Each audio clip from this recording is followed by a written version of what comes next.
Trust and integrity, just two reasons why our next honoree has long-standing working relationships with governors, county officials, law enforcement, and community leaders in Maryland. Go to the story. That's how he works. On the road, calling, knocking on doors, breaking news, and he's been doing it for 40 years. The whole process only takes a couple of minutes, and when it's done, the bird is set free to continue its migration south. For nearly 40 years, Brad Bell has been reporting on the stories that matter the most to the DMV. From the scene, but if you take a look back over here, you can see that it is now crawling with rescue workers. This proud University of Maryland graduate kicked off his esteemed career with Independent Network News, then Maryland Public TV covering the State House in Annapolis. After that, several years at WMAR-TV in Baltimore.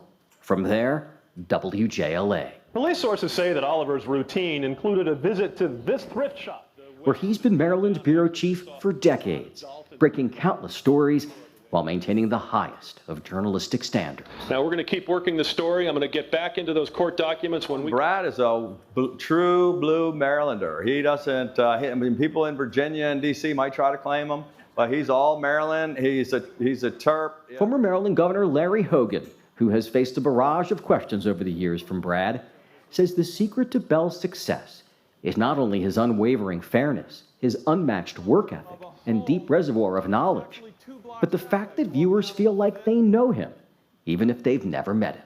This is really something. I guess I knew Brad before he knew me because I watched him on television quite a bit before I got involved in running for office.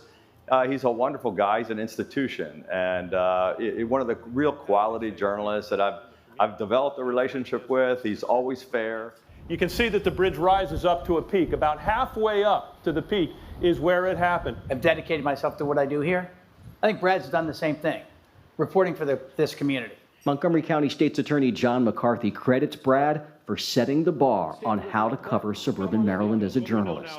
In particular, his reporting on how decisions in the state legislature impact everyday Marylanders. But while applauding the governor's goals, lawmakers quickly came into the hallways after the speech to tell reporters they're not sure all of it can be accomplished. I trust his professionalism, and I trust him.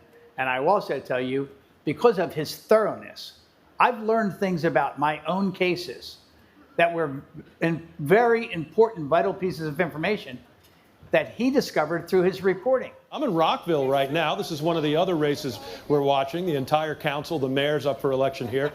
For some 20 years, retired WJLA photographer John Mann worked side by side with Brad. People trust him because, number one, he knows what he's talking about.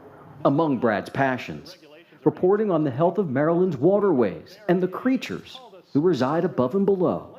The water, for as long as he can recall, has been an integral part of Brad's life, one that he shares as often as he can with his family. He's just a hard-working guy, comes to work every day, gets the job done, goes home to his family at night. That's where he wants to be, and that's why he's been a successful local TV reporter for, I don't know, 35 years.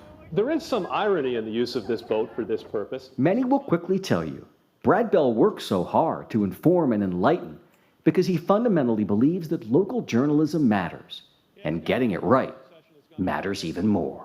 In Wheaton, Brad Bell. In Bethesda, Brad Bell. Marlboro, Brad Bell. In Germantown, Brad Bell. In Annapolis, Brad Bell. On the Chesapeake Bay, Brad Bell. News 7.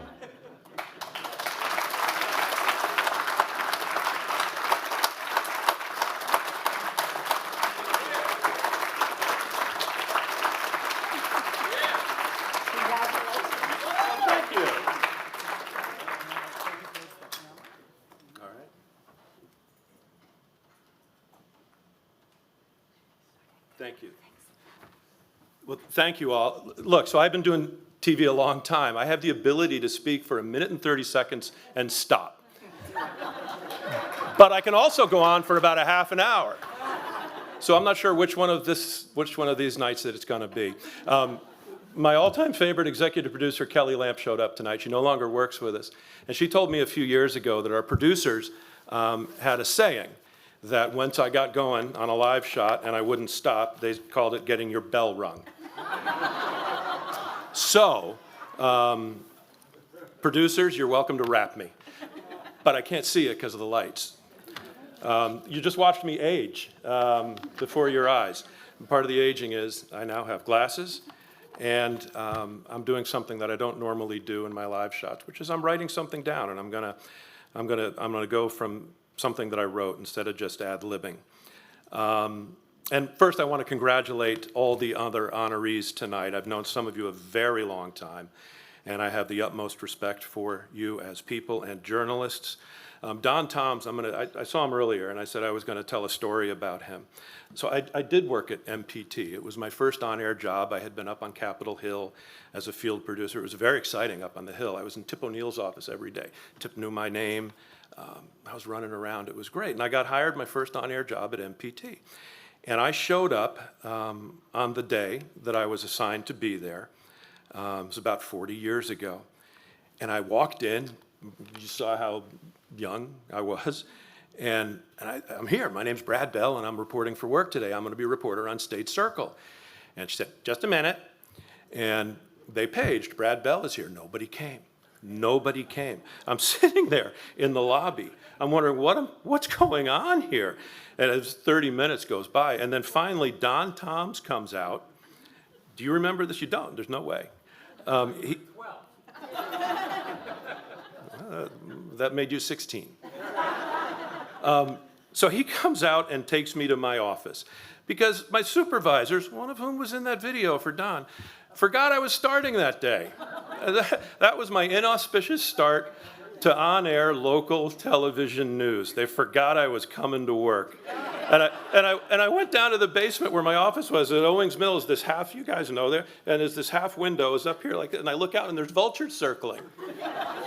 And I'm like, what have I done? What I did, and I found out the vultures were because the DNR used to bring all the road pizzas, the roadkill, and drop them there.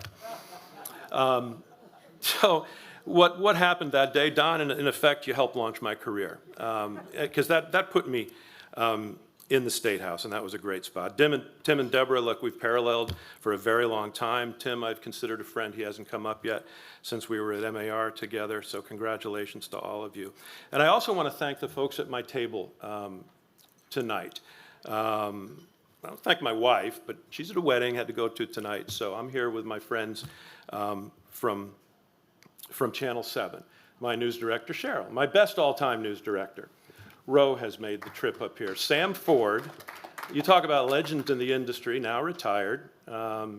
We worked together for 33 years at Channel 7 and have the utmost respect. Adam Longo has just joined us as a morning anchor from WUSA. I think he's going to do great. Dale, I'm going to talk about in a minute. Oh, wow. Kelly, Sonia stepped out of the room. My assistant news director just couldn't bear to hear me. There she is. She's back over there. I got her lapel pin on. So look, I thought about what I wanted to say this evening, and it came back to the people. So I'm talking about people. And it was mentioned that I started this thing called INN, Independent Network News in D.C. It was an incredible job. Right out of college, a woman named Elvira Ruby, the bureau chief, made me the Capitol Hill field producer at age 21, 22 for this fledgling network. Became Tribune after that. The folks at MPT, who gave me my first on-air gig, the wonderful Lou Davis, who I hope many of you in this room remember, was at MAR, and when we got to know each other at the State House, he told MAR to hire me. Gary Wordlaw was the news director at WMAR, who brought me to WJLA. It was part of his hiring package. He said, I'm going to bring this guy down, we're going to do this environment beat. Photographers. I have been blessed to work with so many great photographers, photojournalists, as Cheryl insists we call. These professionals over the years at MPT. There was Tom, Steve, Everett, WMAR, Bill, Jack, George, Pete. There he is. Daryl is back there, who I got to know at WMAR, and he's been at JZ for a long time. He's on the camera tonight. Love that guy. At Channel 7, you know, oh, I forgot Disco. You know, people know Disco at Channel 2. We worked together, Bill Morford. At Channel 7, so many people. Peggy, Marty, John Mann, who you saw there, we put up with each other for about 20 years. together. And now Dale Wright, who you just heard chuckle, Dale and I have worked together every day for about 5 years. I love him like a brother, except when he tells me his computer is having problems. Really great folks, and more producers than I can thank, and a lot of news directors, as I said, the best of all being Cheryl, who nominated me for this honor. I have to admit that I told Cheryl this, and I told some others, that I'm a little embarrassed by this, which I know sounds silly for a TV reporter to say. But I've always felt that the best reward in this industry is the actual doing of the job. I have been able to cover this region for 40 years, which is pretty cool. We saw Larry Hogan. Well, I know Larry. Well, I know Angela Alsobrooke. I mean, I know the people. I've covered them. I asked them the questions, and that's just been an incredible gift to be on a daily basis, to be able to field calls to try to help people in some way is a pretty great way to make a living. Now, I get calls all weekend long from people saying, can you do something for me? And most of the time, I don't even mention it to the station. I just make a couple of phone calls and see if there's something that can be done. And they say thank you, and that's been a great reward. I've always said getting a front row seat at the parade of history as it happens is part of the reason I've done this job all these years, and I feel so lucky. I have covered more hurricanes than I can count, although Cheryl, I'm okay if I don't do that anymore. 7 governors, presidential inaugurations dating back to Reagan, 9/11, the snipers. I've done live shots from under the ocean on a volcano. I flew with the Blue Angels. I had 5 years of doing nothing but stories on the environment. My reporting led to changes in laws. I'm proud of that. And yet there is always something new. I put my phone on Do Not Disturb at this point in my life at night. One night this year, I forgot to do that, and it was the night the Key Bridge fell down. And Cheryl called me at 2 a.m., 3 a.m., and out the door we go. So there's always something. I never thought I would see a ship knock down a bridge. You do see history in this job.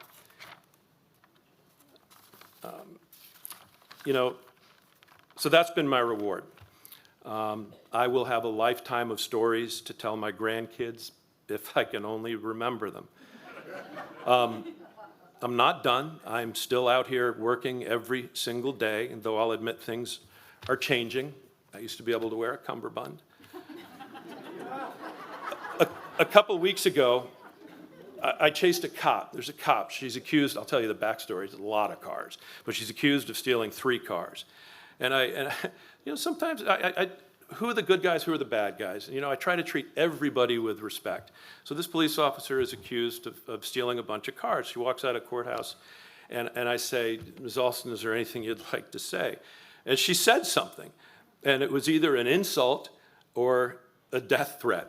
I'll tell you what it is in a minute. One of our young reporters texted me the next day, and she said, wow, you've made it. Your tweet got shared by the Shade Room on Instagram. So I was like, well, what's that? And she said it's the #1 page on Instagram, and that tweet has been shared now 2 million times. So things are changing. So what she said to me was either, I could cash you, which is the death threat, or you look like a cashew.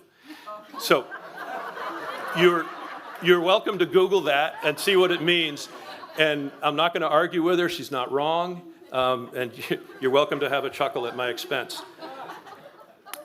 Look, so things are changing, but what we do really has not changed. Good local journalism is not mean tweets. It is not villainization. It's about finding interesting stories, capturing interesting video, and in a truth-challenged time, telling the truth without exaggeration about what is happening, has happened, or to the best of your ability, what is about to happen. It's about finding the facts our community needs to face our shared challenges. And for 40 years, it has been my honor to try to do that. So from the bottom of my heart, I humbly say thank you for recognizing my efforts with this award. So thank you all.